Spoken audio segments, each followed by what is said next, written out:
Hello and welcome to the Filter Free Podcast. I am your host, TJ Stevens. Problematic. Out of my left earbud. Getting off to a banging start here. Joining me as always, Step ends. Dollar Bill Dave. I touched myself. I just need to clip that. Just Dave leaning for I touched myself. And Timmy C. Goo, goo, goo. Dave's is awesome, and he got a new hat, and it's hilarious. Are you drunk? Yes or no? And it's marked on the right-hand side for both. Time limit draws get my panties wet. I love it. We've covered this butt wipe on a few different occasions. Butt wipe? You don't call people butt wipe anymore? No, I'm not 7. Good news is I've limited the producer's amount to screw us over this, so we're actually going to get to sing along with the songs now. You are welcome. You gotta fight for your right to party!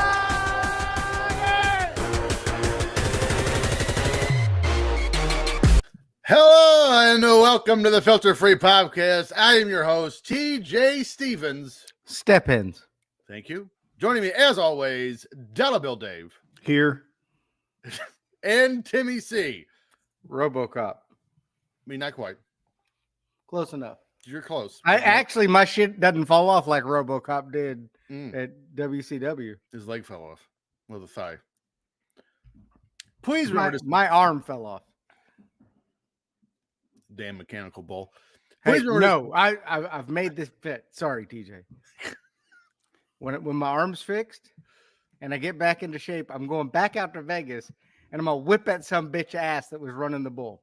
And then when Coming for you. And then when I get to tell Cassio that story, we're gonna laugh some more, just like we did on the first story.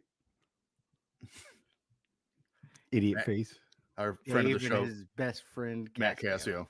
Yeah, he's Matt like, "What Cassio. happened? I thought I was gonna be hosting some shows." I was like, "We filled it, but we might need you in January, so I'll let you know." Thanks, Cassio kid. In preface, He tried to kill me the other day. So Trying to eat Monday, you? on Monday, I worked from home because I was switching my internet to AT&T fiber from Google Fiber. good for you. Well, They came to my house. They were here all day Friday. Couldn't get the shit hooked up. All day Monday, couldn't get the shit hooked up. I go outside. I've been working because I didn't cancel my Google Fiber. I go outside. They have these huge fucking holes all in my neighbors' front yards. The And guy's then- putting the internet in for you? And then they're about to dig a hole in another neighbor's yard. And the other neighbor's like, "No, the fuck you're not." They called the cops on my neighbors, who are my good friends. So then I called AT&T and said, "Fuck you guys. I'm not using your internet. Quit digging holes! You guys have destroyed everything. I want you to come fucking fix it." But they dug holes everywhere because the reason why they couldn't get my internet up and running was the line got destroyed when they were building the house next to mine. And somehow the line got destroyed. So they're like, now they're tearing up everything, trying to They should've repair the destroyed line. that guy's house. But nobody's gonna. That guy's kick ass. So when you meet him, you'll love him. So, but I don't have needless my to say, passport. we switched our cell phones from Verizon to AT&T. That's a mistake. Well, I'm with, I I'm didn't with get AT&T any service right now, and it's terrible. I didn't get any service at my office. with Verizon didn't get Verizon? any service there. AT&T has towers on the Arsenal, so I get service with AT&T. And Ah. I couldn't be at work without my cell phone with my kids and all that shit. So, right. I'm good with that. But dude, it's like getting a cell phone now is like, it takes damn near as long as buying a fucking car. See, when I switched from What takes so Verizon, fucking long? So I got mad, and then the guy told Jandy, he's like, "Is your husband going to come back here and punch me?" And she's like, "No, you'll be okay." He might. And then you might. we had to go back for something, and it took a long time. And then we bought 2 Apple Watches as well, and then they fucked us because it was supposed to be buy one get one, and then we were getting charged all kinds of crazy shit. So Jandy's like, "I'm not fucking doing that." She goes in there and is raising hell. And she tells the guy, "If you don't fix this right now, I'm sending my husband in here." He's in the car. It was buy one, get one, pay for another one. He's in the car. He's 4 deep already. See, He's going to drive the car through the front fucking door. that is not the experience I had when switching. The guy showed up at my house and was like, I have this deal. I have this phone. And I'm like, are you legit? He was legit. Had me switched over and canceled my Verizon before he left my house. Took me 30 minutes. We were there over 2 hours the first day.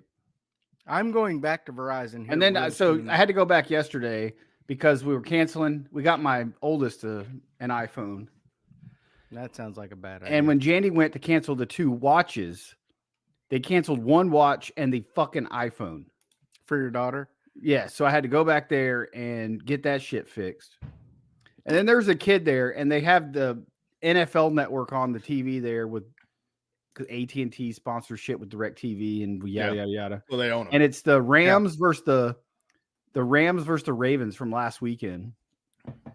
So you're watching an old football game? Yeah, the kid that works there is like, oh man, this is going to be a great game. I'm a huge Ravens fan, but it's not looking good for them right now because they were losing 28-23 with 4 minutes to go. And I looked at him and go, "You're a huge Would you like to bet on this game?" I go, "You're a huge Ravens fan?" He said, "Yeah, I love the Ravens, but I don't know if they're going to win tonight." I said, "Dude, this game was on fucking Sunday, and they won this bitch in overtime. How big of a fucking fan are you?" You ruined that guy's day. I love that Leroy Jackson they have at quarterback. That guy was living on the edge of that game, and Dave's like, "It's fucking over 3 days ago." What an idiot! This is from 2013. Dan Marino don't play anymore, dude. Well, if you'd like to hear more about our phone issues and internet problems, please remember to subscribe and rate this show. Or if you'd just like to dig up Dave's neighbors' yards. Oh my God. I don't get that. Never mind. We're not going to get into it again. Wherever you get your podcast, while you're at it, follow the show on Twitter at FF Popcast, on Instagram at Filter Free Popcast. Follow our Patreon network on Twitter at Filter Free Net, and of course our friends. Shut up. Our friends at Premier Streaming Network at Watch On Premiere. Timmy, if they go to www.patreon.com/filter free, what do they get? Well, they don't have to listen to that bitch Kirk Herbstreit. Fuck him. You will get not Kirk Herbstreit. You will also get Legends. Let's rethink this. Footballers getting paid with Tim and Dave. Evolution of Evil. Wrestling with commercials. Plus our list of 2024 events, which begins with the Royal Rumble. Boom, boom. No refunds. No refunds. Also, if you haven't paid yet, do it. Justin's going to start shanking people. So you're fit to be out. He will also be the death director if you don't start paying. It's true. You don't want to get him mad. If you go to watchonpremiere.com, our lovely friends, I'm looking at the just added right now. And they just added episode 32 of Everyone's Got a Pie with Ted DiBiase. They're going to cover WrestleMania 6, which would be fun. I was there. So no, you weren't. So that was Jake. That was Ted and Jake. When Jake laid down, probably Warrior. That was shut up. So that was probably Jake's greatest promo ever. Was just before that match. So also, I might tune into that. Also, DDP's WrestleMania debut. That's true. Driving a pink Cadillac. Here's what else you get. We've got collections out the Yahoo. Plus, you can browse different promotions from around the country, including TNA is now on there. Hog. I'm willing to bet TNA won't be on there very long, unfortunately. Battlefield Pro Wrestling, MCW Pro Wrestling, Northeast Wrestling, CLW, Wrestle Pro, Titan Championship Wrestling. You get the idea. There's a ton, including something called the Wrestle Carnival, which I am interested in. I'm in. Ski balls. Plus, we've got podcasts with Rob Van Dam, Jesse McKay, and Cassie Lee. Josh Chernoff 49 times. My dog barking. Gabby AF. Dave Sturcio. Your dog's still barking. Blue Meanie. Is it a girl dog or a boy dog? It's a girl dog. Shut up, bitch. Thank you. And Joe Gertner, Bobby Fish, and of course our friend Efren. I wonder how much Prime paid for these shitty Thursday night games. A lot. Like billions. The Raiders with a whopping 0 points on Sunday. Lost to a team that scored 3. And they have that fuckface Kirk Herbstreit as one of the announcers. They do. But they do have Easton Stick. Or no, they don't have Easton Stick at quarterback. No, that's the Easton Stick plays for the Chargers at They quarterback have right Jeff now. Hostetler, a quarterback for the Raiders. He Could literally be. played for Blue Mountain State. The TV show? What was the East Texas State? Was that the Necessary Roughness? East Texas State? Was it? Southwest Louisiana State University. No, What that's was a it? real university. Southwest Louisiana State. Yeah. And that the South Central. Which one was from the Mud Dogs? Oh, from the Water Boy. That was long. I know that. I don't remember all of it. Anything else we need to discuss before we head into this week's show? I love these late 80s shows. They're my favorite. Do you want to talk about AEW? Do we? I mean, you were the one who got with me about shitty Chris Jericho promos. That was terrible. That Jericho Omega promo was terrible. I'm sure his Terrible. cruise is going to suck too. Well, we won't be there, so of course. Well, I can guarantee it's going to suck because I know someone who is going to be there. I don't know how to follow that up. The Rays just traded Tyler Glasnow and Manuel Margot To the Yankees? to the Dodgers. That's not better. Manuel Margot, isn't that who played Wonder Woman? No, it's Robbie. Is that her name? No. No, Gal that's, Gadot. Gal is her Gadot. real name. Gal Gadot. God, why do you fucking ruin my jokes? Terrible. It's literally why I'm here. Well, we got a 3 and out. Start the game. Great start. Shocker. So the one thing we did talk about this week before we did this show was the sheer difference between the two wrestling promotions, the big ones, is it appears CM Punk and Seth Rollins are going to draw all the monies at WrestleMania. Yes. That promo was amazing. Well, they don't like each other. Well, they're going to make a ton of money here soon. Real soon. Who said they don't like each other? Timmy said Nobody knows that. a lot of people said that. Timmy said. I don't think they actually do like each other, but I think, like I said, they're both business. Yeah. By the way, fuck CM Punk posting Nikita pictures Lyons. with my girlfriend Nikita Lyons. Mm-hmm. Hate him. Anything else? You're a loser. Mm-hmm. You touch her, I'm coming to Chicago, and I'm gonna Kevin Costner your wife. You're going to carry her away into the end of the movie, No, like the Bodyguard, remember what he did to Cal Ripken's wife? Cal Ripken Jr. Yeah. Does that make Punk the Iron Man? Not see. It would be better if it were senior. Cal Ripken Sr. He is 73 years old. She is 82. Or Kevin Billy. Costner Bedner. Depends. What about Billy Ripken? How would that work? Fuckface. God, you didn't even get the talented one. You got Billy. Well, Timmy, get your finger on that button because this week we're going back to If I had a nickel for every time a woman told me that. December 18th. I'm just going to ignore that. 1988. On the button, Timmy. Get your finger on the button. We have one nickel. As we relive some WWF Wrestling Challenge. Before we get to that show, let's see what was happening in your world yesterday. You'd be Nicholas. Events filter free. Nicholas.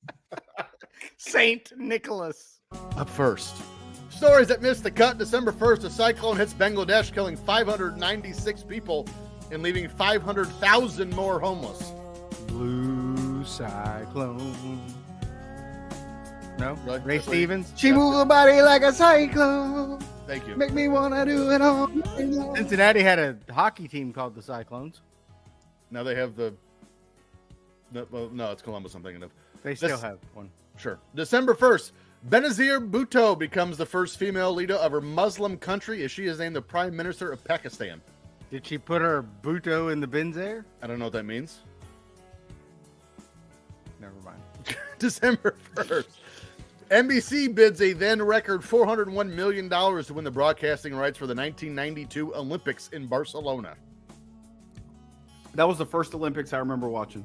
And They had the Dream Team. I said they made bank because the Dream Team showed up. Yep. December 2nd, ESPN airs SportsCenter episode number 10,000, making it the most televised cable program in history. To And be now fair, they showed... ESPN employs that stupid dick face Kirk Herbstreit. But they showed it like 8-9 times a day. They still do. Every day. Yeah, I mean, of course. Does anybody watch SportsCenter anymore? I don't. No, Only 'cause I I have don't the have time. interwebs. Yeah, we have Twitter. I don't need to look at the Sports Center. You know, as soon as you bring back Dan Patrick and Charlie Steiner, I'll start watching again. Dan Patrick's still on TV. I know. I think Charlie Steiner might be dead. I don't think he is. I'm December not 3rd. watching it until they bring back the guy with the weird eye. Stuart Scott? Stuart Scott, Definitely dead. Then I ain't watching. There you go. December 3rd. I would like to see Dave watch it with Keith Olbermann. I think that would be fun. Oh, so you want to see me strangle Keith Olbermann's weird ass?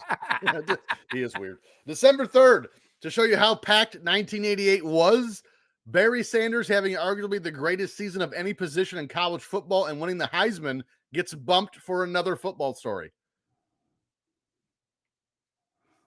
Icky He was Woods rookie good. year? He was Yeah, sure. good. Yeah, sure. December 5th, in a story we just covered last week, televangelist Jim Baker is indicted for fraud after paying hush money to cover up an alleged rape. Jessica Hahn. What a douche. Goldie's sister. I don't think that's right. December 9th, It's her mom. weird. Mississippi Burning, a crime drama inspired by a true story premieres. That movie's phenomenal. Yeah, it is good. Ain't seen it. What? Oh, No. Samuel L. Jackson has arguably one of the greatest lines in any movie ever in Mississippi Burning. How do you get these motherfucking snakes That's not. off this I don't think motherfucking that's it. Oh, That's not. He said his actual line was, "Yes, I think he deserves to die, and I hope he burns in hell." I prefer. This is some real gourmet shit. Is Matthew McConaughey in that movie? If it's about Mississippi, he should be. It's Kiefer Sutherland and Donald Sutherland and Maybe it was Kiefer I'm thinking of. yeah. Well, no, because I think McConaughey's the opposing lawyer. in that All movie. right. Lawyered. December 12th, Rain Man, starring Tom Cruise and Dustin Hoffman, premieres in New York. It would go on to win Best Picture for 1989. It's not as good as What About Bob?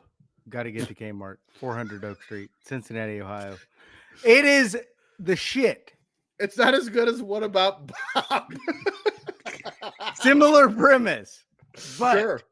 Dustin Hoffman I'm sailing. was a badass in that film. Rain Man's excellent. Four toothpicks left. December 14th. CBS bids $1.1 billion and wins exclusive broadcasting rights for the 1990 through 94 seasons Of? Major League Baseball. Thank you. I forgot to write that part down. Wow. I bet they lost money on that shit. I would say they did not get their money's worth because they had a strike in 94. I was thinking it was going to be the NFL for 1.1 billion. Nope. Major League Baseball. Terrible. December 14th, Vanessa Hudgens is born in Salinas, California. She's so hot. She is. Who? Who is she? Vanessa Hudgens. She's got naked. Thank you. I read can the read. name. Who is she?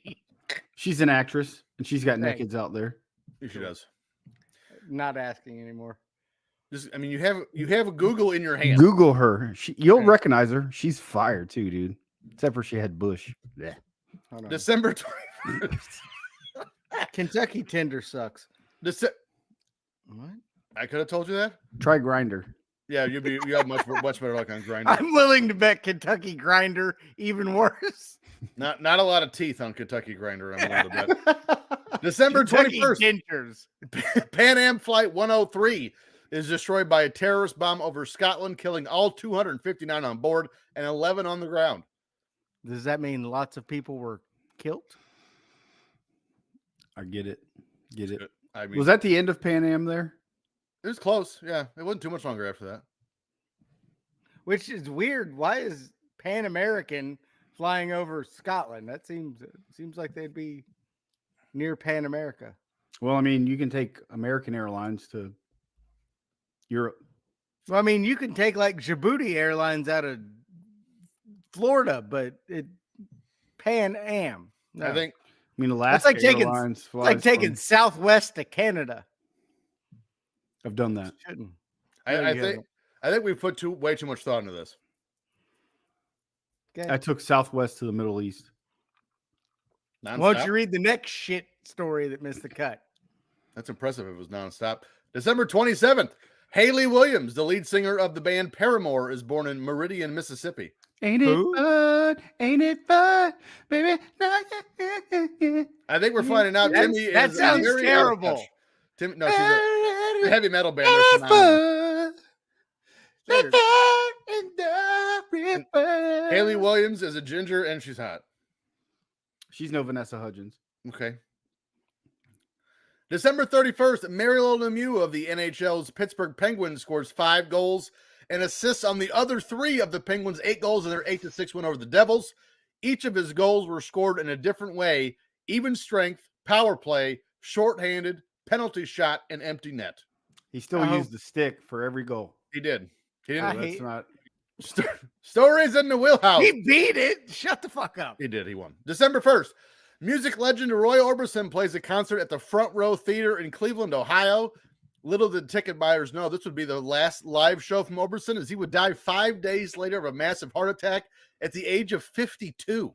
Thanks, Okay, Cleveland. so I have a question. Cleveland, not the smartest city. When they bought the tickets and it said it was a Front Row Theater, do you think even in the back row they thought they were going to be sitting on the front row? I hate you. Okay. You interrupted me for that. Orbison gets sort of lost in the shuffle these days, but Orbison is quite the trendsetter in music and is one of the pioneers of the genre known as rockabilly. After being born in not Billy Gunn. After being born in Vernon, Texas in 1936, Orbison got a guitar for his 6th birthday from his father. Orbison says by the time he turned 7, music had become the focus of his life.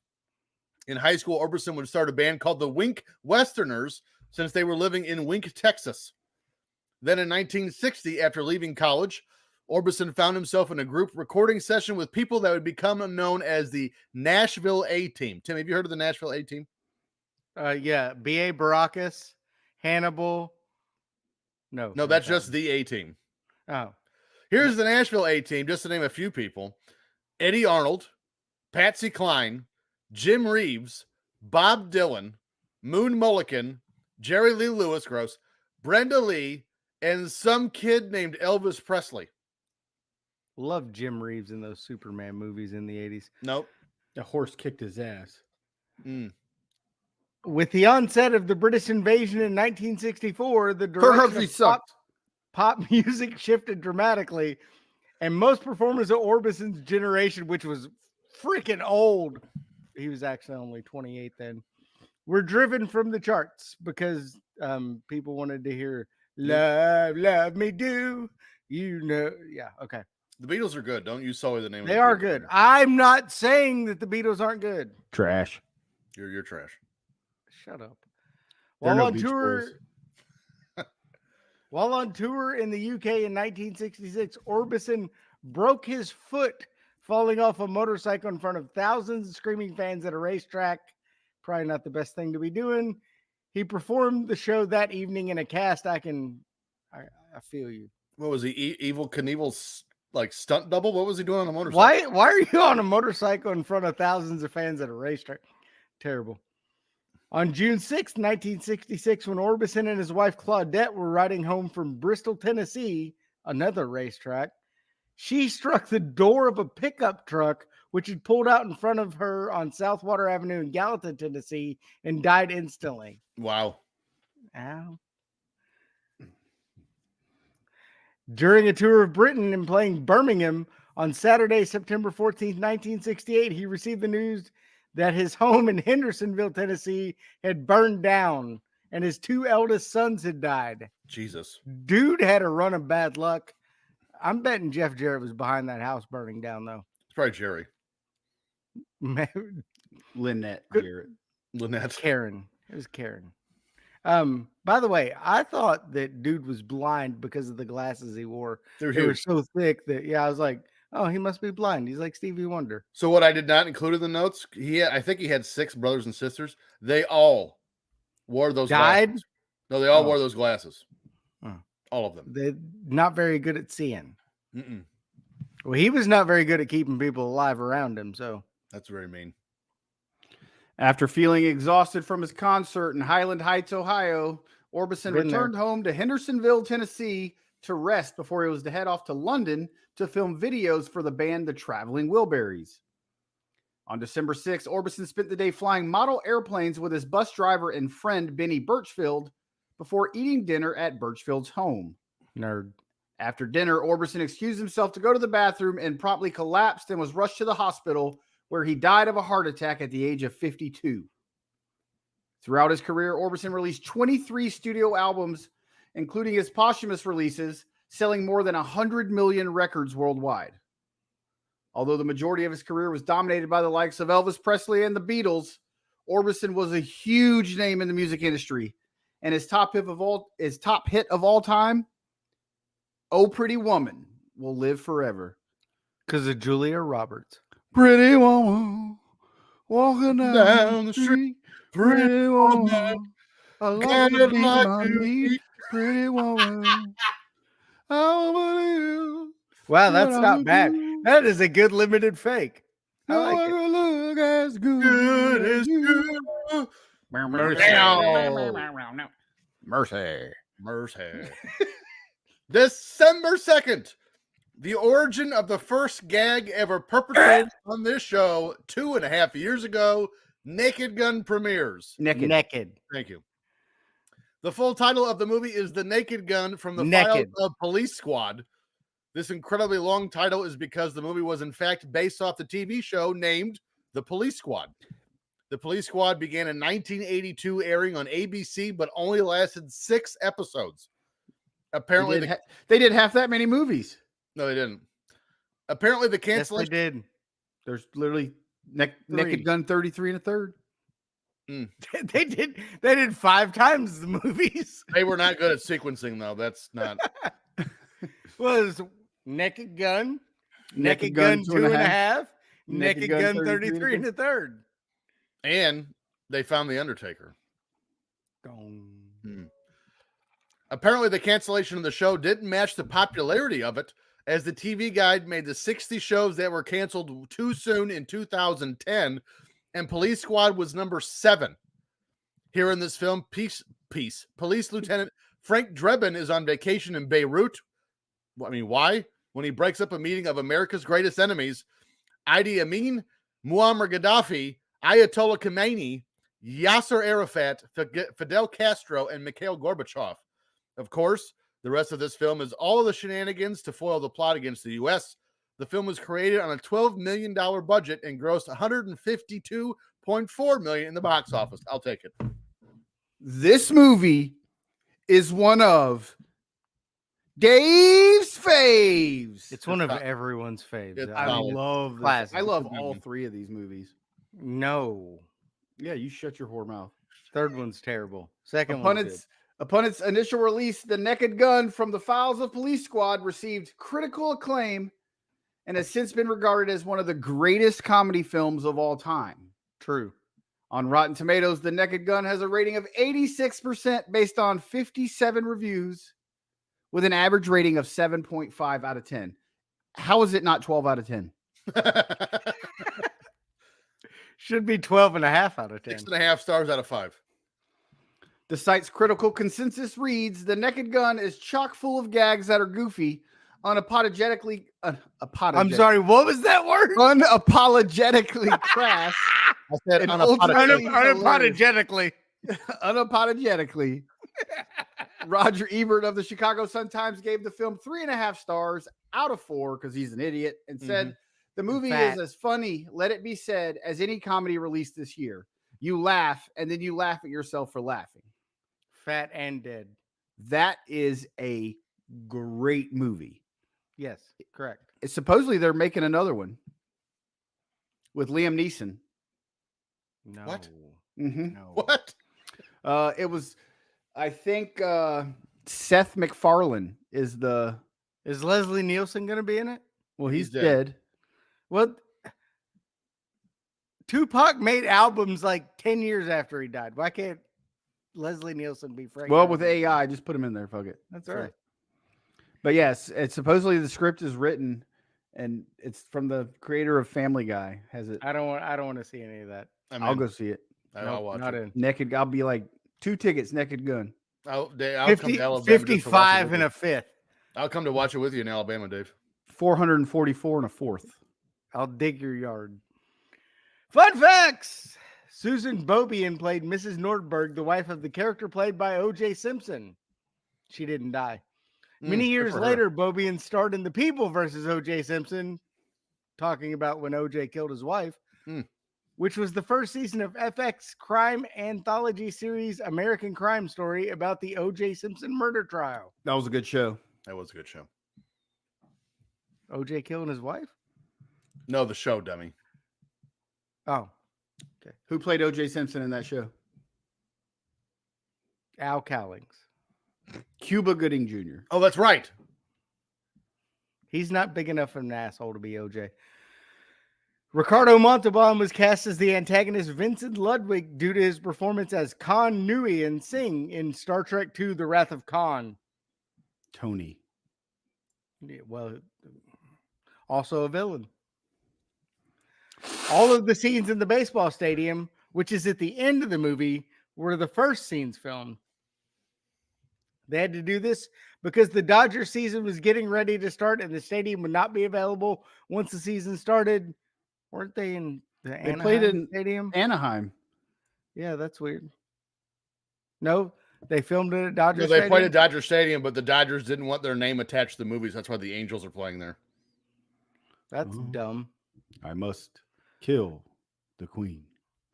This was one of the last major Hollywood studio films to have a mono audio soundtrack. I don't know what that means. Not stereo. They get sick from kissing? Couldn't listen to the left and the right. Just one.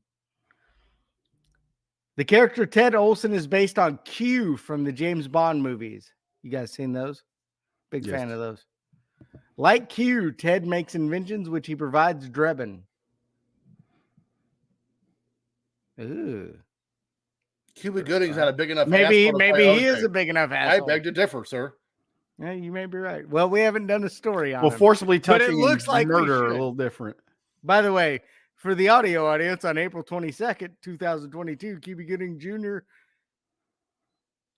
pled guilty to forcibly touching a woman in a New York nightclub. Yeah. When Queen Elizabeth II died, this is my favorite fact. When Queen Elizabeth II died on the September 8th, 2022, Reggie Jackson tweeted, quote, "Now we all know I was innocent. Amen. R.I.P. Queen E." I love you, Reggie Jackson. Look, England, I don't care that your monarch died. I'm innocent. In a movie I did 30 years ago. Bo Derek was the first choice for the role of Jane Spencer. Oh, I wish she'd have got it. She's a perfect 10. I thought Mrs. Elvis Presley was pretty hot. The body condom scene is so funny. By the way, could you imagine Bo Derek in a body condom? I mean, Bo Derek is hot. In the next chapter, is she still hot? Yeah, she's still alive.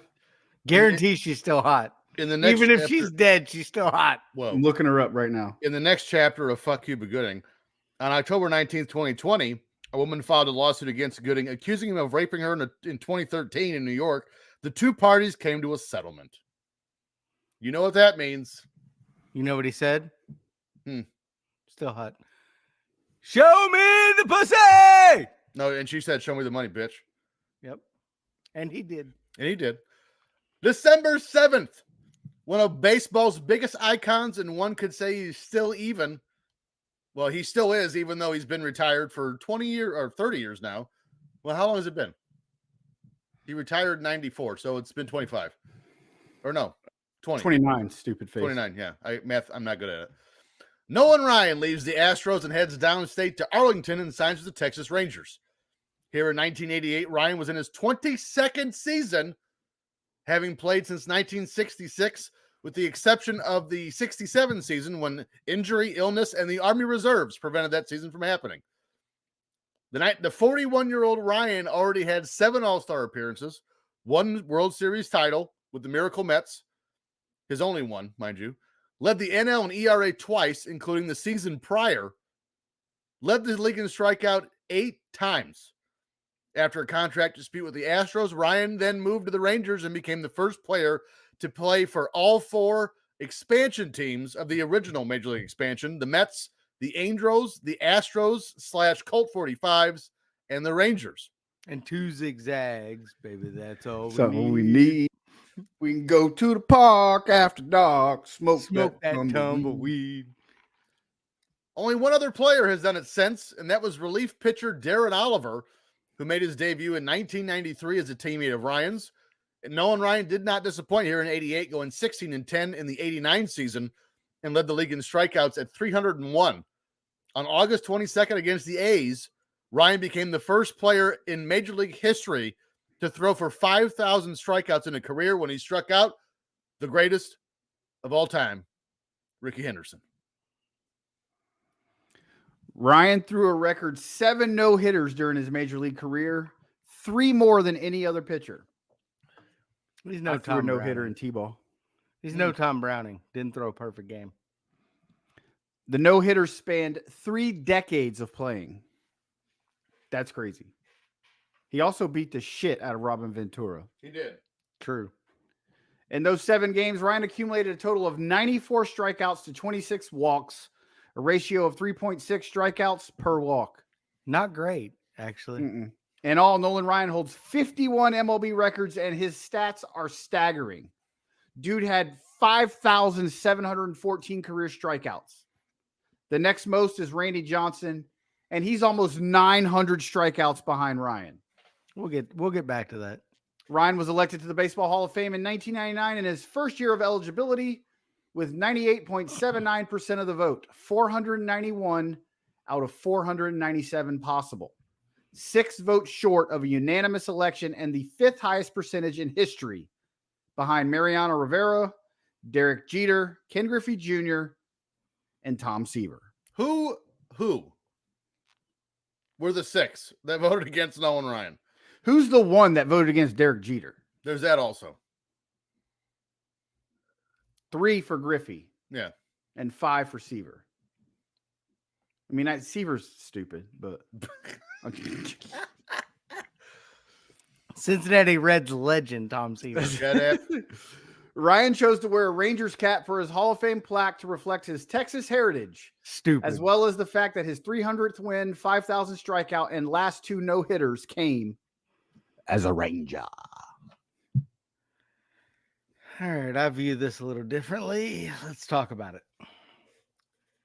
Ryan played more seasons, 27, than any other player since 1900 in Major League history. Compiler. Really, this is what we're doing right now? Yeah. Ryan played during the administration of 7 U.S. presidents: Lyndon B. Johnson, Richard Nixon, Gerald Ford, Jimmy Carter, Ronald Reagan, George H.W. Bush, and Bill Clinton. Compiler. I hate you. I hate you so much. He ranks first all-time in walks allowed, 2,795. First in wild pitches, 277. Third in losses, 292. By the way, that's most in the post-1920 live ball era. And 9th in batters hit, 158. Thank you, Robin Ventura. Ryan was the first pitcher in MLB history to give up 10 Grand Slam home runs. ESPN writer Rob Nyer stated in 2003 column that while Ryan was amongst the 20 best pitchers since World War II, he, quote, often had trouble throwing strikes, and he wasn't any good at fielding his position. Well, who said this? Rob Nyer? He's a moron.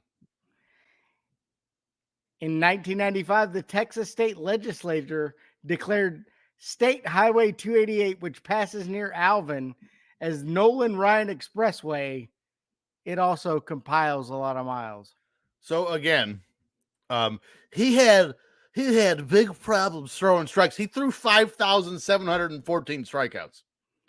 It took him 400 years.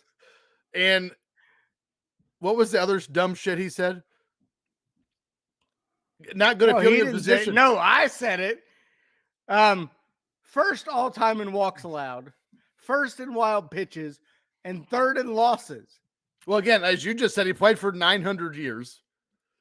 And also, often he wasn't any good at fielding his position. He didn't need to. He was striking everyone out. Or throwing it over the backstop. Either one. You ain't got to field either one of them. I hate you. I hate you. He once threw a pitch over the center field wall. What? He got discombobulated. Yeah, I was facing the wrong way. He had just beaten the shit out of Robin Ventura, and he was tired. He'd been hanging out with what was the guy from the Yankees? David Wells. Yeah, they were hanging out the night before.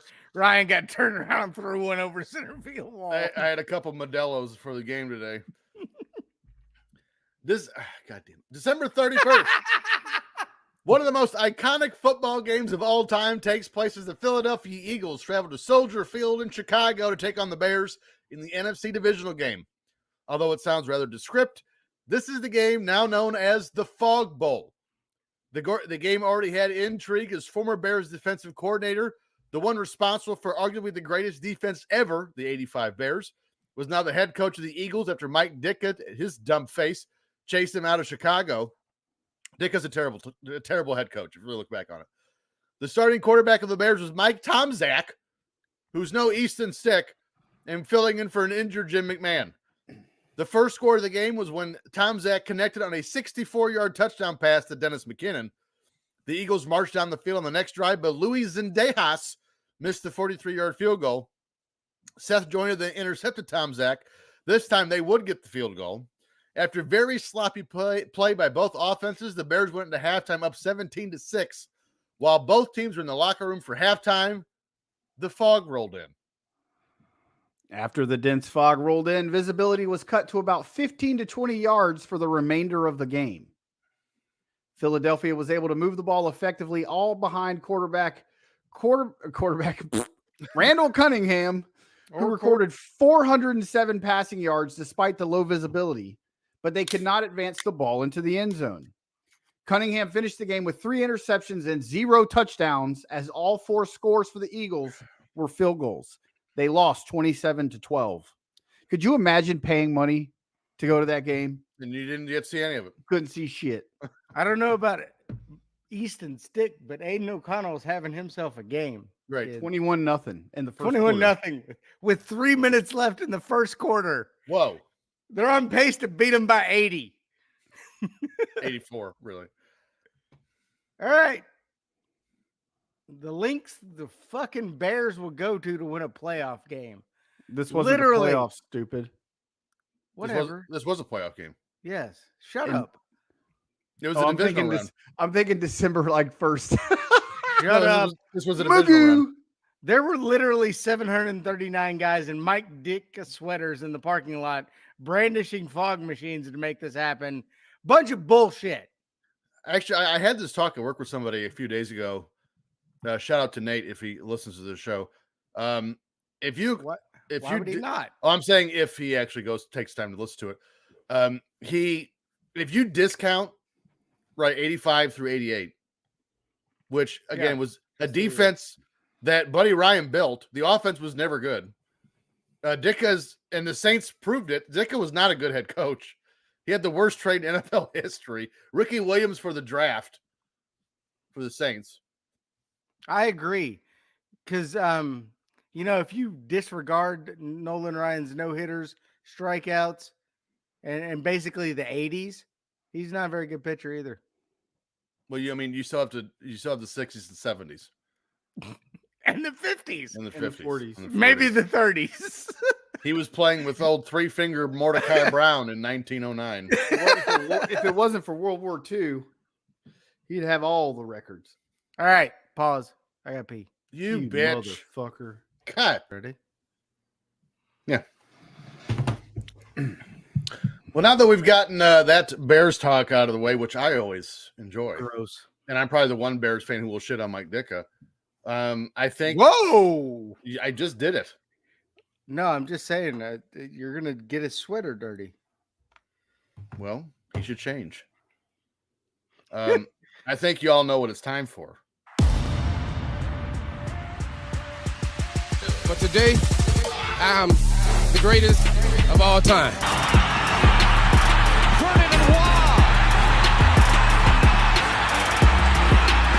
Here it is. 8. Pressure with 3. Wentz is going to run the ball. Makes a guy miss. Come down to over the second rafter. Off the floor. Nothing but net. Through the window. Off the wall. Nothing but net. You like that? You like that? I like that. You gotta like that, right?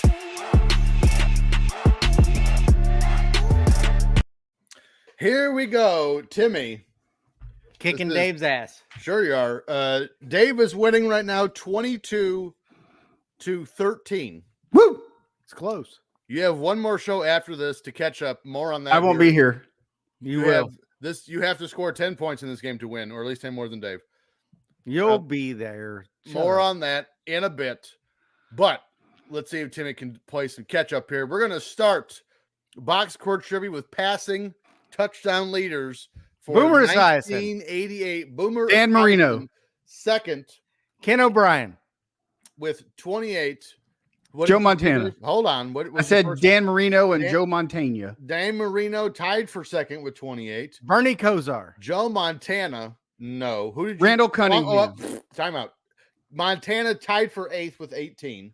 Bernie Kosar. Randall Cunningham fourth with 24. Phil Sims. No Kozar. Bernie Kosar. Phil Sims. No Kozar. Jim Phil Everett. O'Brien. fifth with 21. Jim Everett. Ken O'Brien. No, Jim Everett led the league with 31. Of course he did. It's between the years of 1912 and 2022. All right, so you guys only have 4 more to go. Give us some teams. Here we go. Washington, Seattle. Mark Rippon. Doug Rippon. Or Mark Rippon Mark tied for Rippon. eighth with 18. Killing With it. With that, we got Seattle, Phoenix, Um, and New Orleans. Bobby Haybear or Herbert, whatever. Bobby his name is. Yeah. Here, sixth with 20. what? See, Dave Craig. The Raging Cajun Dave Craig tied for eighth with 18. Can you get the quarterback from the Phoenix Cardinals? No. Jake Plummer. No. 5 seconds. Kyler Murray. No shut chance. up. I think he was born. They weren't in Phoenix. They were in St. Louis They're definitely in Phoenix. in 1988. Yes. No, Yes. Bitch, it Yes. says Phoenix next to his name. he was a Phoenix Suns point guard. Yeah, sure. It was Kevin Dan Marley. Johnson. Yeah, it was Dan Marley, you dope. Here we go. The one you missed from the Phoenix Cardinals, Neil Lomax. Bernie Lomax. Lomax. Bernie Lomax.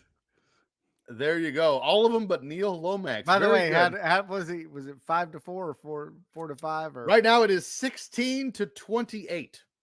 Ooh, Booyah! Here we go. Rushing yard leaders from 1988. hold on. How did I get 3 and he got 5? All right, so let's go back through.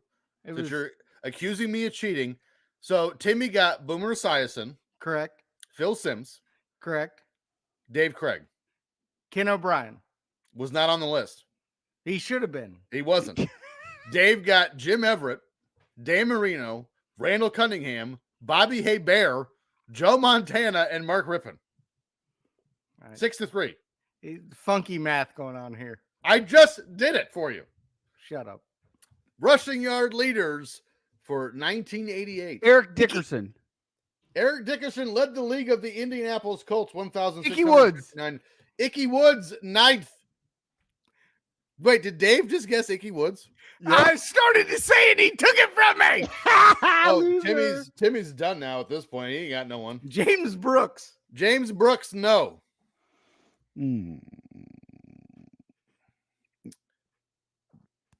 What's that guy's name? You might get 3 more on this list. San Francisco. Yeah, he's on here. Roger Craig. Roger Roger Craig. Craig, third. Timmy. That was me. 1,502. Fucking Kurt Warner. You say him every week and we never guess him. Kurt Warner, 10th. 1,000. Barry Sanders. Was the Heisman Trophy He winner was for in college, 1988. stupid. Should have won both. Thurman Thomas. No. Emmitt Smith. No, he wasn't there yet.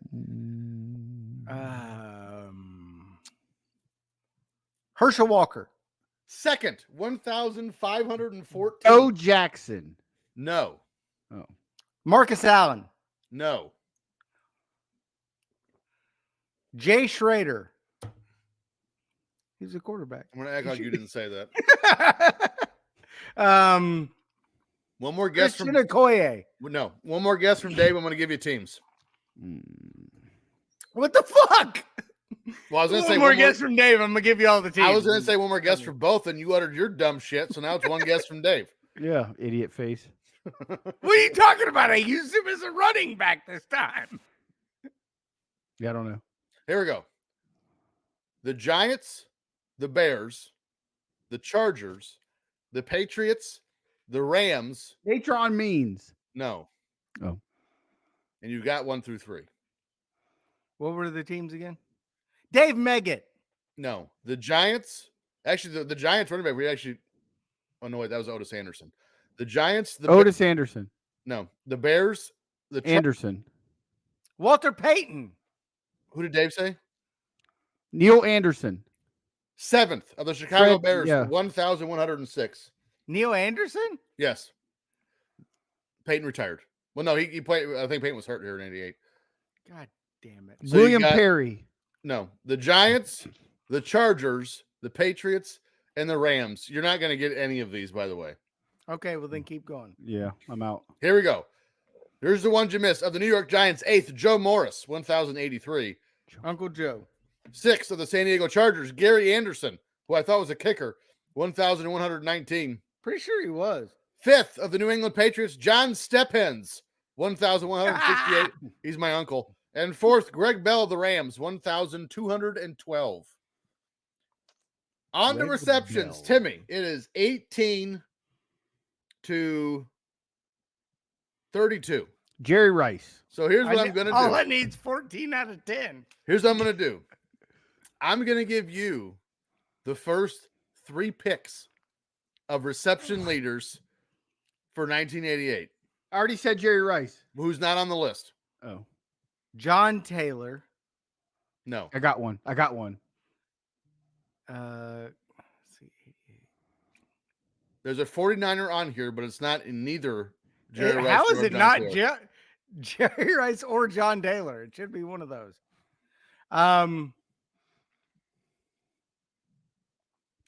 Dave is chomping at the bit. But you got 2 more guesses here. Do you want teams, Timmy? no, Absolutely. that's cheating. That's Absolutely. cheating. That's Okay. cheating. Shut up. No, You get I one got more. a few names. I got a few. All right, names. all right. Well, then, Timmy, you need to hurry up.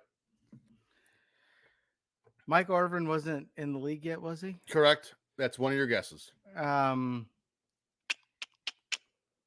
no Shannon Cowboys. Sharp. I don't know. No. I don't know. Dave, you're in. Art Monk. Art Monk tied for 9th with Al 72. Toon. Al Toon led the league with 93. Andre Reed. Andre Reed. No.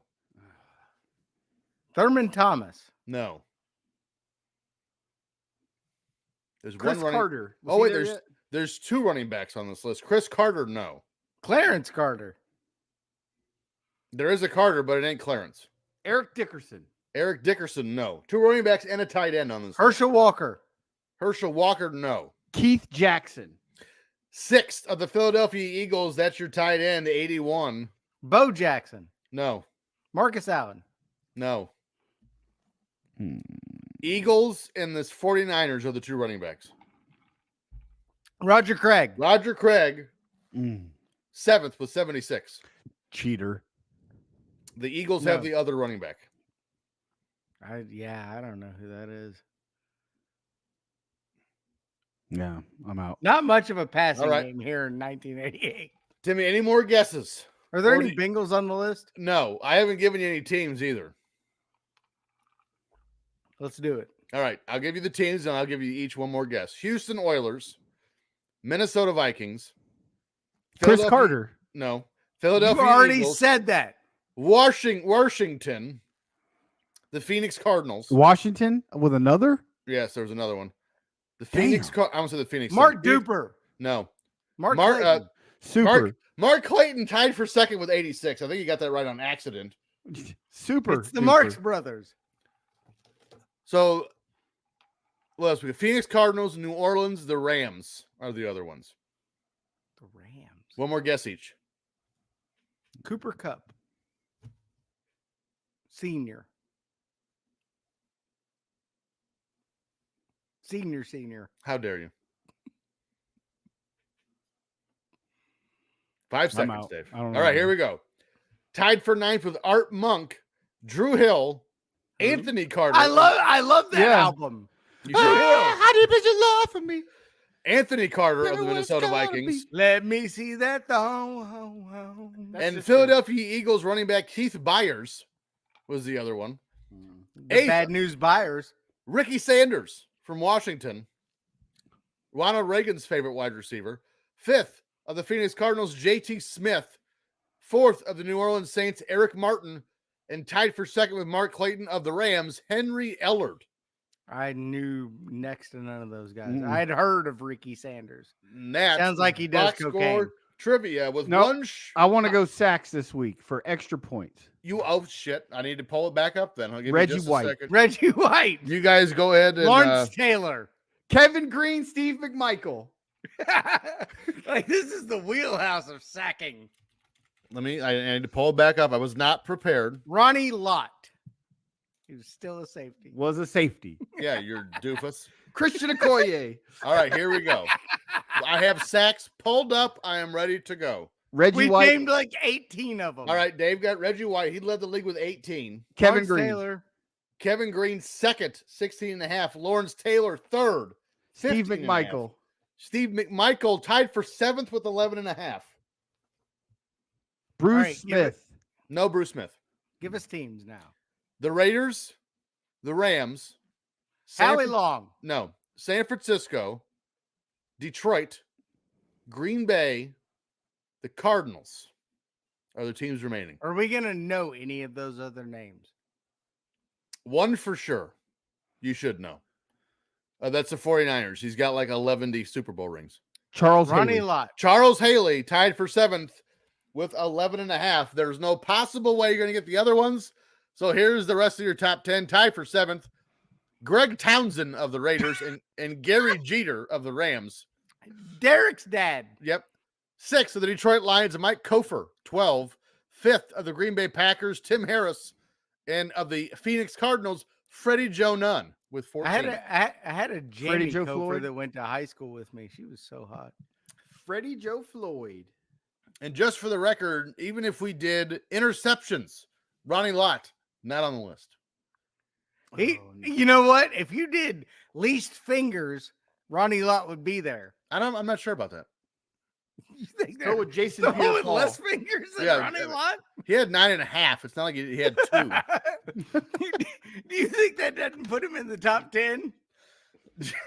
A lot of guys missing So, fingers in the NFL. With in 88. possibly one more show to go, it is Dave 39. Dave 39, Timmy 21.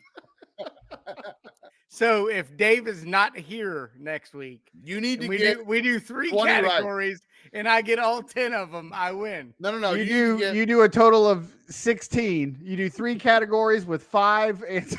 you need to get get 15 19 correct with no Dave Yeah, to win. if we do 3 categories, I'll be fine. Or if we do all of them, you What's might the be fine. year? Well, more on that later. 1976. I gotta study. More on that in a bit. Study. That's cheating. Joe one of you- Youngblood. Which one of you butt wipes is going up next? It's his turn. That means it's my turn. That means it's my turn. Mm. Let's go to Timmy's Trivioki. Figaro. Figaro, Figaro, Figaro, Figaro. That's not Tosca. Ugh, my ears. My neck, my back. Yep. I remember. Everyone remembers when Elvis performed that. Jamaica, ooh, I wanna take her to Bermuda, Bahama, come on, pretty mama, Key Largo, Montego, baby. Can we just talk about how I'm jealous of every Timmy C in that package? How hot is Rebel? She's real hot. Yeah. Real hot. Well, even Fat Timmy C I'm jealous of because both of his arms work. Oh, interesting. Coming back. Well, you know that Don't 'cause call it a comeback. No. both your arms were bringing up food to face. Fat Timmy C had come on his back. Mm, Mhm. did the Superman. All right, let's do this 1988 style. I'm not Can't wait. confident in either of you. Can't wait. Can't Oh, wait. we didn't tell the audience that while we were in the hospital, my wife had surgery. I watched The Breakfast Club, Yes, we did. and it was good. I enjoyed it. It was a Terrible. good movie. It's not. Shut. No, punch. It's never going to be on my Dave's faves. That's fine. Even though it's in your intro. Correct. Never synced it. It's good. Song number one, clue number one. This is a song by American rock band Deleted. Featured on their debut album, Appetite for Destruction. It was released as the album's second single. Paradise City. Welcome to the Jungle. November Rain. November Rain was in the 90s. Fuck. I hate you. Why'd you say Deleted? Everyone knows Appetite for Destruction, Guns N' Roses. We got everything you want. We got it. Actually, I'm going to sing it like Axl Rose this year. Now. If you want your money, we got show disease in the jungle. Welcome to the jungle.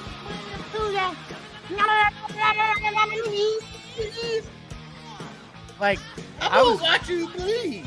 I was really excited, like when I saw they were touring, and then I saw videos of him singing, and I'm like, maybe not. They're Maybe not. I don't know if 900 years they'll old. ever. That. There will never be a band as cool as 1998 or 1988 Guns N' Roses. It's hard to argue. 1984 Van Halen was pretty cool. Well, No. We'll get back to that though. David Lee Ross is trying to do. By the Van way, Hagar's better. clue number two during an interview with Rolling Stone magazine about the music video, Guns N' Roses manager Alan Niven said he, quote, came up with the idea of stealing from three movies: Midnight Cowboy, The Man Who Fell to Earth, and A Clockwork Orange. Ooh, Great video, by the way. I had this tape. Clockwork And- Orange is phenomenal. Clue number three, it also serves as the unofficial anthem for the Cincinnati Bengals, whose stadium is nicknamed the Jungle. No one cares. It's fabulous. If you're not standing in that stadium when it plays right before kickoff, No one gives a single solitary. You know shit. what's better than that? Anything Stadium with a pirate ship. else. Or a stadium named after veterans, Soldier Field, that's what? Shut and up. the Bears are getting ready to move to Arlington Heights. That's where my ex-in-laws live. It's a terrible neighborhood. Arlington Heights. People there are assholes. Arlington Heights. Particularly my ex's parents. Wait, she moved to Arlington Heights? No, that's where. No, It's his first ex. first ex. Oh, Her parents. there's And so many. they're terrible people. Give me their address. I only live an hour and a half away. I will go shit on their mailbox. I probably would like I them. would love for you to shit on their mailbox. And in fact, she would probably love for you to shit on their mailbox. They're horrible human beings. I like them. Anyway, song number two, clue number one. This is a song by American singer Michael Jackson. Hee-hoo. Released on November Black or white? 14th, 1988. That was from the his 90s. seventh album, Bad. The Way You Make Me Feel. Man in the Mirror. Clue number two. This reached Bad. number I 7 just on can't the stop Billboard loving you. 100, becoming the sixth. Dirty Becoming- Diana. Listen, becoming the sixth top 10 single from the album Bad. Bad. It had 6 top 10 singles. I know we did this album before. Clue number Dirty 3. Diana. Clue number Smooth 3. Criminal. God damn. Annie, are you okay? Are Are you you okay? okay? Annie, are you okay? Annie, are you okay? Are you okay, Annie? Are you okay? Are you okay? Are you okay, Annie? Are you okay? Annie, are you okay? Are you okay, baby? Annie, are you okay?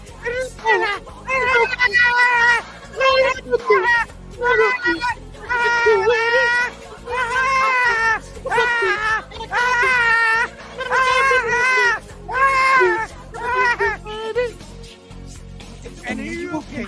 Are you okay, Annie? Annie, are you She okay, honey? Okay. I had this taped. And you okay? Okay, yeah. Hit by you, a smooth criminal. So I wonder how many of our listeners just drove their car off a bridge embankment. He drove his car off a goddamn bridge embankment. Were you going to put Alien Ant Farm in there anywhere? Clue number 3, in May 2001, American rock band Alien Ant Farm released a cover version of Smooth Criminal as the second single from their second studio album, Anthology. Yes. And the coroner walks up and goes, "Oh my God."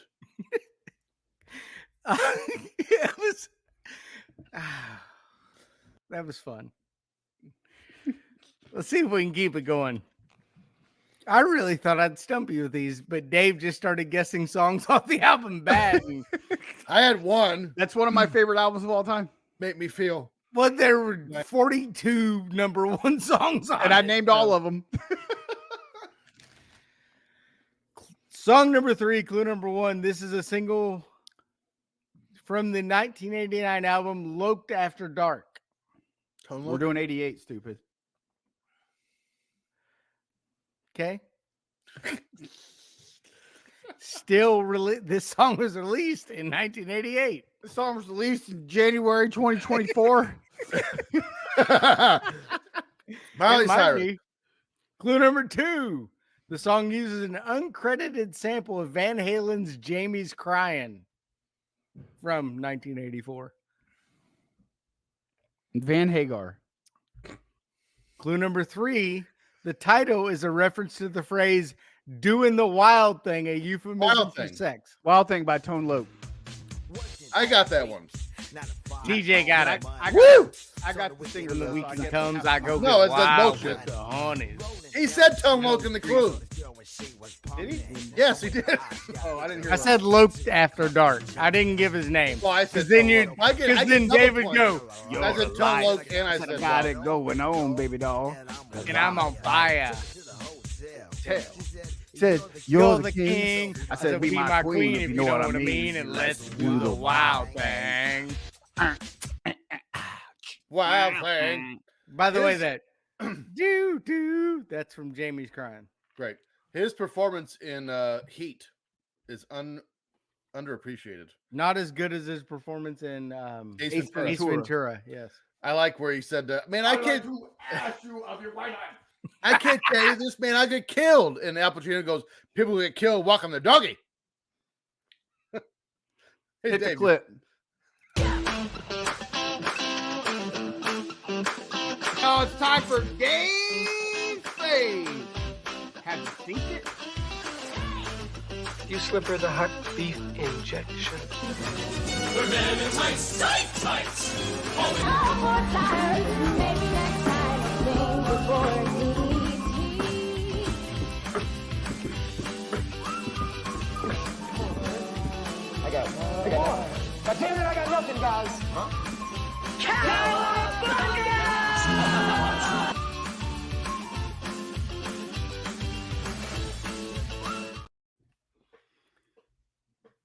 Ace Ventura. Our score is 3-3. Hmm. 4 movies this week. There must be a winner. Movie number What's the score? 1, 3-3. Well, then there mustn't be a winner because there's 4 movies. There must be a winner. We could actually tie 5-5. You want to bet? Mm. On a budget of $18 million, our first movie this week grossed more than $216.6 million at the box office. That's like 11 billion today. This is an American buddy comedy film. Twins. Timmy C What? with 2 points. What? Boom. That's bullshit. This game is rigged. Timmy Hey. C times 2. I fucking love that movie too. I would have got Physically it. perfect, but innocent man goes in search of his long lost twin brother, who is short, a womanizer. What's and the name of the chick? small-time crook. The hot chick. I would have got that immediately. What's the name of the hot chick? Danny DeVito. Danny DeVito. No, incorrect. Oh, what's her name? She was so now- hot. The hot now I wanna sister. know. Twins cast. Oh, twins. She's been naked. Yes. Trust me. Minnesota Twins. I know that's what I'm looking up right now. Kelly Preston. Yes. Oh. And she was married to someone famous. Yeah, John Travolta. That seems like a waste. She's dead now. Great. Way to really bring the mood up. Scientology probably killed her. Bush. She is Don't hot, care. though. All right, here we go. Timmy C now leads 5-3. That's bullshit. I guessed it after 2 clues. Movie number B on a budget of $12.3 million. Movie number B grossed $84.5 million at the box office. Okay. Did 7 times. This is an American animated adventure drama film. All dogs go to heaven. An orphaned brontosaurus teams up with a young dinosaur. A never-ending story. No, shit. No, Land Before Time. Land Before Time. Yeah. DJ Stevens with 3 points. I had the puppet. From Pizza Hut on my dad's dashboard of his van. They came from Hardee's, not Pizza Hut. No, they're Pizza Hut. I should get a bonus point for knowing it came from Hardee's. It came from Pizza Hut. You. It did not. You asshole. You son of a bitch. Movie number C. In a world. Oh, sorry. On a budget of $6.5 million. The Whoa. winner. Movie number C grossed $28.2 million at the box office. It's 4.5 times. This is an American Christmas comedy film. National Lampoon's Christmas Vacation. Ernest helps Santa Claus. Ernest Saves Christmas. Timmy C. Damn Damn it. You can't start the clue with Ernest. Everyone knows what that is. Ernest P. Worrell. It is now 6 to 5.5. DJ. You only get half a point there. What the fuck? I started it with Ernest. I mean, it's just too easy. I was gonna say Mr. Worrell, but I was like, no, Mr. Worrell, yeah. You will call me by my business name, My Jesuit name. Mr. P. Worrell. It all comes down to this. Shocker. On a budget of $3 million. Whoa. Our last movie this week grossed $13 million at the box office. Oh, this is a winner. Still 4 times. This is a cult classic. I'm in. Of course it is. This is an American blaxploitation parody film. In this parody of blaxploitation movies, a black hero wannabe reunites with former black heroes from the 70s to help him get revenge on Mr. Big. This film stars Keenan Ivory Waynes, Bernie Casey. I'm going to Isaac get you, Hayes, sucker. and I'm going to get Timmy C with 1/4 point. TJ Steven pulls out the victory. Tremendous. You know what, Timmy? I'm going to have to give it to you. And I have no idea what that movie is. Have you ever seen that? That's a good movie. I've never seen it. No, I've seen clips of it, but it's fabulous. It's what led to In Living Color. Yeah. Well, then I need to watch it because Living Color was amazing. I'm gonna get you, sucker is really good. I'm gonna have to watch that. I mean, I did watch Breakfast Club finally, so I'm in the mood for new things. You know what I'm also in the mood for? Not this. WWF Wrestling Challenge from December 18th, 1988. We are allegedly live from the Arco Arena in Sacramento, California. It's definitely Arno Arena, as you put it. That's not what it's supposed to be. And it's definitely Gorilla Monsoon and Bobby Heenan in front of a green screen. But there are things they make it seem like it's live, and we'll get into that later. You know what a professional run company would do. We start the show with Gorilla and Heenan arguing, and I wouldn't have it any other way. With that, we go to the show intro, and I think we take for granted how loaded the WWF was in 1988. Hulk Hogan, the Brainbusters, Brutus Beefcake, Ted DiBiase, Jim Duggan, Andre the Giant, Jake Roberts, so on and so forth. I miss the banners that hung over the ring in the arenas. The only guy missing from the WWF in 1988 former WCW World Heavyweight Champion and Florida State Seminole legend, Ron Simmons. That's fair. But the banners in this arena don't say Wrestling Challenge. They say Saturday night's main event. They do. That banner seems odd here.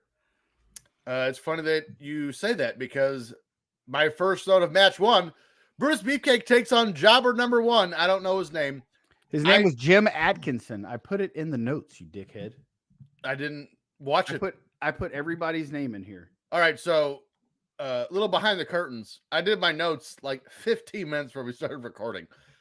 I now know that Wrestling Challenge was filmed either before or after Saturday night's main event because the banners are hanging from the roof. But they used to change them as well, which was okay. This match is taking place after the now famous moment where Outlaw Ron Bass ran his boot spur across Beefcake's face. Hey, the jobber's name is Ron Atkinson, I think. It's Jim Atkinson. Tim said it was Rowan. It's Rowan, Mr. Bean. You're a Rowan. Rowing your ass down the street like a moron because you have one arm. He's just going in circles. Oh, look, this one works too. Beefcake does like 3 moves and then slaps Atkinson in the barber's chair and gets the win. Quick squash with Beefcake getting the win with his patented sleeper hold, baby. This match was used to push along the Beefcake Outlaw Ron Bass feud that ended the following month in a hair versus hair match at Saturday night's main event. Beefcake gets a little snip off Atkinson's hair after the match in the crowd. They went crazy. He was over here, man. Beefcake was over. I will give him that. I wonder how much WWF paid these jobbers to get their hair cut. $25. So Bruce Pritchard has said they would get extra money if they were going to cut his hair. $25. Thank you. Did you guys know the entire year of 1988, Brutus never wrestled someone that was bald? How many guys were bald in 88? Bad News Brown. Hulk Hogan. Touche. Well, and Brutus cut that guy's lovely mullet. I'd be upset. I don't know. Not for that. No. it was a handsome mullet. It was a great mullet. No. Up next, we get a WWF special report with Lord Alfred Hayes as he recaps the angle between the Big Boss Man and Hulk Hogan that was all perpetrated by Brother Love. Now we go to Saturday night's main event when they have a segment with Brother Love, Slick, and the Hulkster. By the way, a little off track here. Speaking of Brother Love, I want to talk about Bruce Pritchard for a moment. When he was hired back to the WWE a few years ago, the common theme was Vince McMahon wanted his yes men back. Do you guys remember that? Yep. When they hired Bischoff and... Well, I just thought they all that wanted stuff. popular people back. Well, Vince is gone. Yep. Bruce is still there. Yep. So is it possible that Bruce Pritchard's just good at his job? He has a great wrestling mind. I mean, you don't hear very much about him anymore. I think we need the Brother Love show on Raw. 100%. That would be fabulous. Brother Love won't... Way better than the KO show or whatever the shit. Or the Grayson Waller effect. Brother Love won't let Hulkster speak until Hogan steals the mic. Eventually, Hogan body slams Brother Love. Hogan must pose, brother. Hogan handcuffs Brother Love. We get some more posing. Now we see Big Boss Man yelling about Hogan putting his hands on Slick and how he's going to rip Hogan apart. Not a bad promo from the Boss Man, who wasn't known for that at the time. This is all leading up to the Twin Towers versus the Mega Powers, where Savage would turn on Hogan, leading to the Mega Powers exploding at the greatest WrestleMania of all time. Yep. And Savage sat on Elizabeth's head.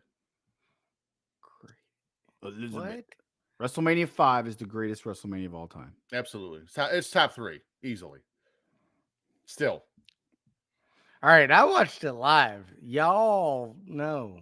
Mm-hmm. No. I've watched WrestleMania 5 at least 4 times. Whenever I get All right. bored, I turn on WrestleMania Give 5. me a top 3 then. I want your top WrestleMania 3. 5, WrestleMania 17,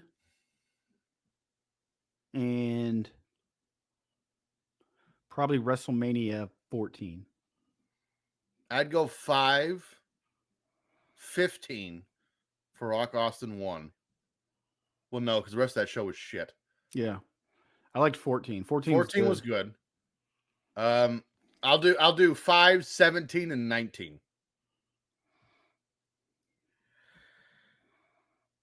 I hate y'all. Good. It is obviously 3. What? No. Yes. Other than Steamboat and Savage and Hogan and Andre, that show's terrible. Incorrect. Okay, It what is. was your favorite match? from WrestleMania three? 4 is better than WrestleMania 3. Correct. It's not. It's too long. I would go 3, Wrong. 17, Okay. 30. Okay, I didn't hate 30. I mean, Daniel Bryan made the show. Brock Lesnar beating Undertaker? That was dumb. Yeah. No, that was not done. If Bryan doesn't win the world title at the end of that show, that's one of the worst manias ever.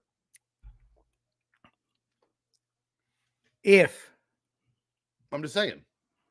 Bryan made the show. I just said that. Whatever. I always preferred the Brother Love show on the set, not in ring. It Agreed. took something Agreed. away from it. Agreed. Classic Brother Love pulling the mic away every time Hogan goes to talk reminded me of the Brother Love show at WrestleMania 5. There you go. Yes, with Roddy Yes. and Morton Downey Jr. the third. terrible. Yes. Terrible. And didn't I think I remember Bruce saying he was injured during that clothesline over the top rope because it was hung up. Didn't it like rip his rotator cuff or something? You might be right. Yeah, that sounds familiar. Match 2, the Brainbusters with Bobby Heenan take on Jim Brunzell and Lanny Poffo. How's that combination? During the match, we get a picture-in-picture with the Rockers as they cut a promo about the Brainbusters. Lanny Poffo actually gets the upper hand until Brunzell gets tagged in, and almost immediately, Brunzell is the victim of some underhanded double-team actions. Totally hits the slingshot suplex and gets the win. So Brunzell got tagged in to lose, essentially. Should have been the Spike Pile Driver. Jumping Jim Brunzell and leaping Lanny Poffo. You think they were considered high flyers? Lanny Poffo Nope. absolutely was. I have the best name for him here in just a second. Apparently, this was a TV taping where B. Brian Blair quit the WWF because they wanted to turn him heel. Wouldn't that make him a heel? I've never understood that. Hey, man, we want to turn you heel, separate the tag team. Which, by the way, if they want to separate the team and turn you heel, they have plans for it. He's like, no, I'm good. He was going to help the Brainbusters, and he didn't want to be with Heenan and turn heel. Dumb. He'd have brought a lot of hair to that team. Arn and Tully were great in the WWF with Heenan as their manager. The Brainbusters were awesome. Love they didn't have any music also. They look much better wrestling in front of actual crowds instead of that TV studio shit. Correct. So we have the Brainbusters versus the Killer Bee Gees. It's good. It's good. I enjoy that. You're welcome. I do miss the 4 p.m. Sunday pay-per-view they talk about, though. That was, so easy. I love it on Saturday. As a kid, it was great. Well, they Love it do on that. Saturdays. They do that now. It's just it's going to last 8 hours. Mm. Up next, we go to the studio with Sean Mooney, and we get a promo from the Fabulous Rougeaus as they talk some trash to the Hart Foundation. Now Beefcake talks about Sam Bass again. Nashville in the house. How many of these localized event centers do you think Sean Mooney had to do every week? A lot. I'm willing to bet it's like 50. Match 40 3. hours worth, probably. Oh, yeah. You work 40 hours a week. Never mind. Match 3, Vito Gomez takes on Bad News Brown. Bad News just beats the shit out of him, so there's not a lot to discuss about this match. But Gorilla and Heenan do promote the newest edition of the WWF magazine, and they're discussing the secret benefactor of Brother Love. You want to talk about long-term storytelling? This ends at Survivor Series 90 with the debut of The Undertaker. That's long-term storytelling. Now, there's no possible way they knew they were going to strike gold with The Undertaker, even that character would even exist yet.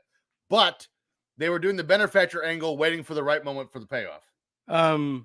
Brother Love came in with the $1 Million Man as his benefactor. Yeah. It wasn't, that was not Undertaker's. Well, they didn't stop doing it until The Undertaker in 90. Okay. I'm pretty sure Bad News Brown never lost a match unless he was against one of the tip-top stars. That dude beat everybody except for Hogan, Piper, and Savage. And Bret You know, Hart. didn't beat Former WCW World Heavyweight Champion and Florida State Seminole legend, Ron Simmons. Also, that jobber Bret Hart at WrestleMania 4. I just He said did that. beat him. Oh, he did throw him out. Yeah. Correct. Good job, Bad News. I just felt like this match went on too long because they, like you said, Bad News was a bad man. It should have been a quick squash. It took like 5 minutes. It was very long, just ass whooping. Up next, we get a promo with Heenan and Andre the Giant. Or the Giant. Luis Tiant, as they talk about Jake Roberts. We're pushing their upcoming bout and how afraid of snakes Andre is. Up next is Ron Garvin as he hypes up his upcoming match with Greg the Hammer Valentine. 35-0. 3:50 to go in the first half. This feud Who had the involved- Raiders over 70? this Lance feud- had him under 21.5. Good job, Lance. He lost before the first half of the first quarter. Blaine's at it again. This feud involved Dollar at a time, bitch. This feud involved one of the best ring announcer performances ever from Ronnie Garvin. It was so bad, it was great. Yes. I missed the WWF pushing big house shows. This one was January 5th at the Nashville Auditorium. Up next, we get a commercial for the WWF VCR board game, and I absolutely need this. I owned it until about a month and a half ago, but I didn't have the tape. As a kid, I owned all of it. Let's see what's on eBay. All I could think was, again, it's an event center. Ronnie Garvin, great ring announcer, $29 not a great on promo. eBay used. Mint never opened, never played for $30 on eBay. I would get the mint. What am I, poor? That's cheap. What am I, poor? I'm getting I'd the have sold that mint. for $1,200. Plus $20 shipping, so $50. And we got a quick commercial, and I wish that waterbeds were still a thing because I like me some water. I just bought it. Piss Bitch. off. Congrats. I didn't buy it.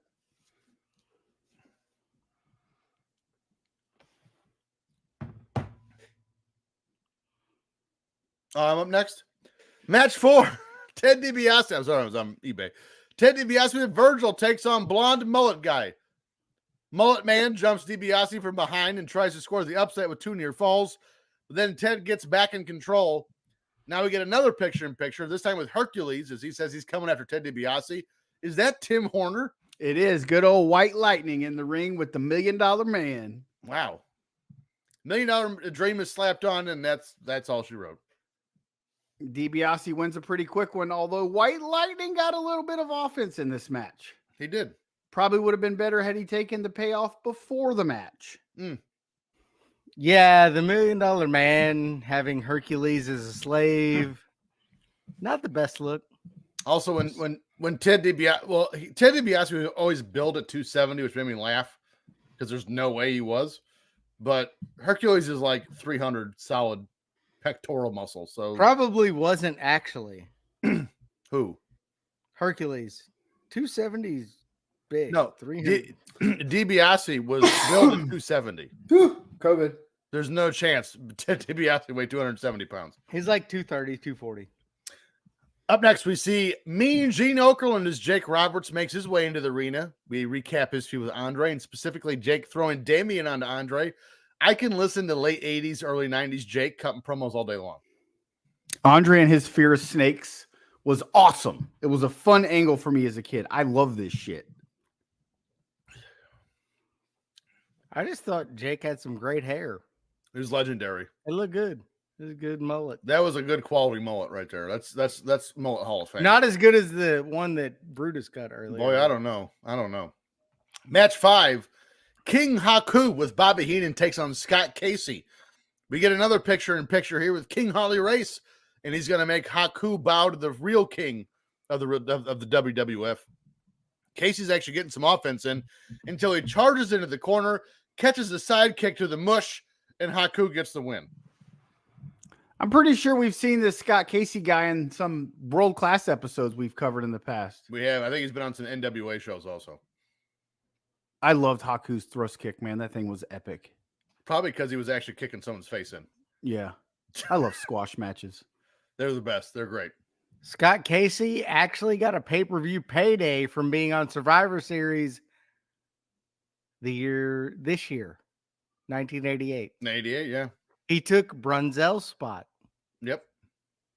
and they put the other Killer Bee in some white trunks. But Scott Casey had a bit of a glass jaw because, like, that kick wasn't devastating.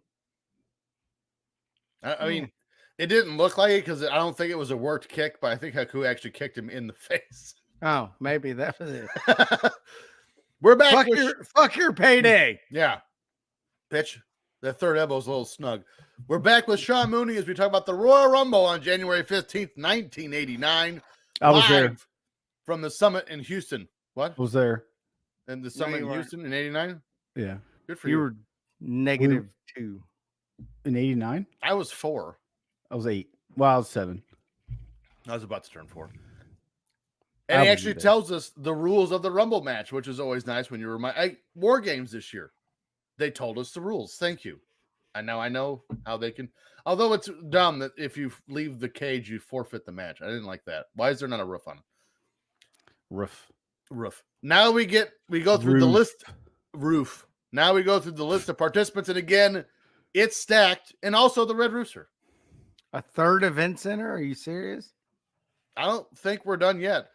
Now that we go to a match from Saturday night's main event with Jim Duggan and Boris Zukov, and your announcer Jesse Ventura and Vince McMahon. This was just a brawl with two huge men slapping the meats, and Duggan hits the 3-point stance clothesline and gets the win.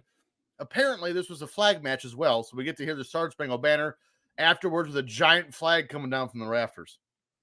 I'm pretty sure I never saw Zukov win a match. I can't remember it. Yeah, this one was no different. You know that dude was American? I did. All those Russians were. He was one of the Minnesota guys, wasn't he? He had a great him and Nikolai had a great WrestleMania 6 promo with Steve Allen, though. They did in the bathroom. At least that match was quick, though. So It was. Back to Sean Mooney as we go back to talking about their upcoming show at the Nashville Auditorium on January 5th. This time we hear from Sam Bass as he yells and screams about Brutus Beefcake and why are you calling him Sam Bass? Because his name is it's Ron Outlaw Bass. Ron Bass. It's Ron Bass. Sam Bass. Sam Bass wrestled for Memphis in the 60s and 70s. It's Ron Bass. Now we see Sam Bass. Now we see Demolition. Largemouth Bass. The newly babyface Demolition as Master Fuji's newest proteges, the Powers of Pain, get ready to come after Demolition for the tag titles. Did I mention how loaded the WWF was in 1988? 4 event centers and counting. I never thought I would need 2 Outlaw Ron Bass promos in one show. Holy shit, what are we doing? Yes. We get a recap of what we're going to see next week, and we head off the air. That's all she wrote. Thank God. Dude, I used to think these were all live. No, they're not. I mean, we all did. Like, Yeah, why? Actually, I did not, because in '89, I went to a Saturday night's main event taping. Before that, you did, so I don't want to hear it. Yeah, bitch. I mean, to be fair, I thought that they hurt Hulk Hogan one time and was crying. And you Because probably I was gonna you probably I mailed was them a letter, and they put you on I the was mail gonna list. see him at a house show like a week later, and I'm like, damn it, they fucked up my ticket because now Hogan ain't gonna be there. Is that when we got Chic Tugboat? Or almost did? Long before then, this was like Bundy and Stud hurting him. Did he come? Hogan usually did, from what I hear. Slap with that. Slap with that. You have to ask Bubba the Love Sponge's wife. Heather Heather Clem, did Hulk Hogan come? So we don't have our traditional send off this week because we're gonna end this month a little bit differently. So if you've been around us for a while, last December we ended the month of December because we're not gonna record on Christmas because we all have kids. We did Ask Us Some Shit, part of the Deuce, and the best of from last year. This year we're gonna do a little bit differently because again of holiday. We're gonna work. We're gonna work. So next week, as you're listening to this, so it will be Tuesday, the 25th. December. No, that's the 26th. 26th. So the day after Christmas. This show will drop the 19th. So Tuesday will be December 26th. So the day after Christmas. we're going to be doing our new Christmas tradition. We're going to do a watch along.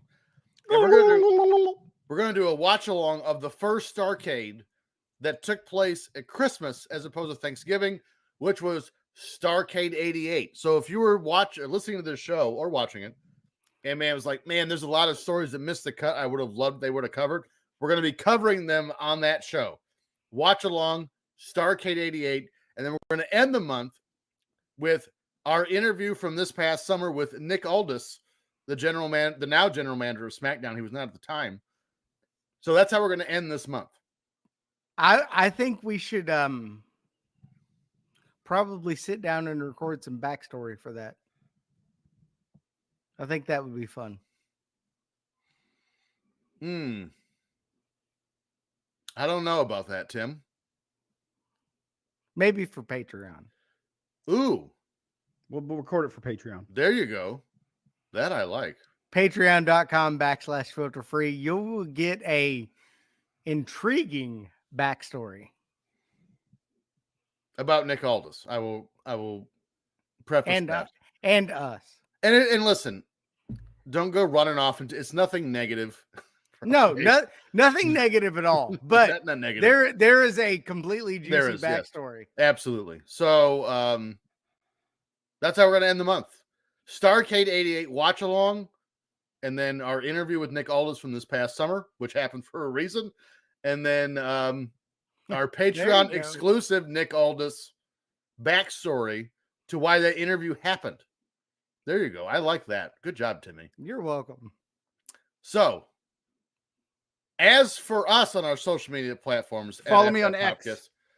No. Do not. Whatever X is. I don't even know what that is. At FF Podcast on Twitter.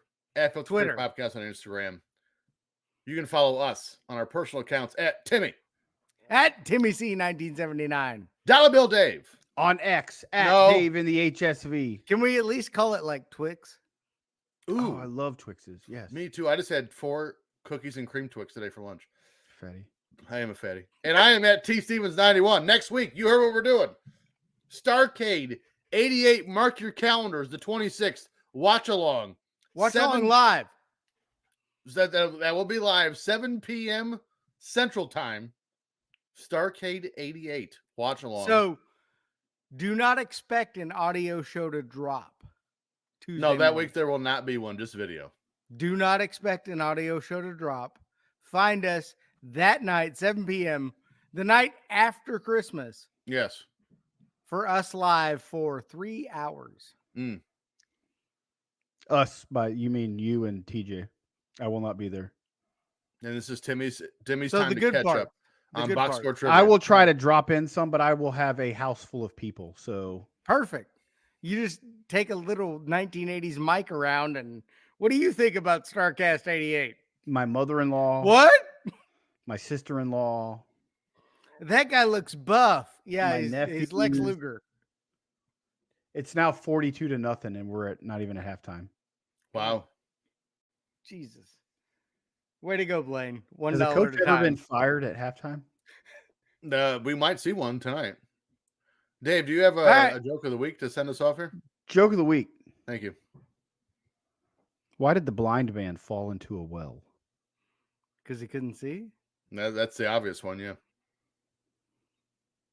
Because he couldn't see that well.